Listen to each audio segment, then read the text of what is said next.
Bonjour, déjà la deuxième capsule web pour moi.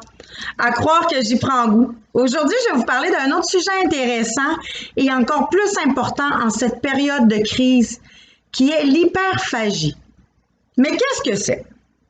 Le mot n'est pas commun, mais le mal est très présent. Souvent, on va dire qu'on mange nos émotions ou que c'est la maladie de la gourmandise. Ça peut toucher autant les femmes que les hommes, sauf qu'il est plus visible chez la gente féminine, parce que les hommes estiment qu'il s'agit d'un problème féminin ou ils ont honte de parler de leur souffrance. L'hyperphagie est caractérisée par des épisodes où la personne mangera une très grande quantité d'aliments, tout en étant en perte de contrôle et de façon compulsive.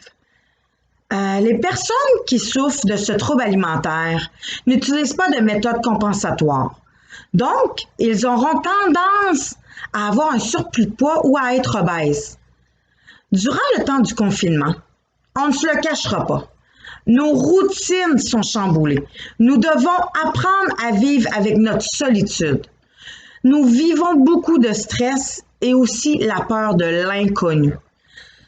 Que ce soit notre famille, côté monétaire, notre travail, l'ennui, alors on se retourne vers le frigidaire ou le garde-manger. Nous essayons alors de remplir ce vide que nous ressentons. Un autre stress arrive alors. Mais si je mange plus, aurais-je assez de nourriture pour survivre à la crise? Ça devient alors un cercle vicieux. Donc, on doit se faire des points de repère. Une routine est primordiale. Des heures de repas fixes, il est important d'écouter sa faim. Alors, des collations entre les repas vont être d'une bonne aide pour ne pas s'affamer. Avec le confinement, on a plus de temps. Donc, pourquoi pas ne pas se faire un menu à l'avance et s'amuser à se préparer des repas plus élaborés ou de nouvelles recettes? On vise donc à développer un rapport sain avec l'alimentation. Il ne faut surtout pas oublier de bouger et faire de l'activité physique. Prendre une marche à l'extérieur, respirer l'air frais procure un bien immense. Les activités physiques apportent une multitude de bienfaits, que ce soit sur le corps et le cerveau. Il faut s'occuper, comme par exemple en profiter pour faire le grand ménage du printemps. Sortir un casse-tête, lire un bon livre, appeler notre ligne d'écoute si vous en ressentez le besoin.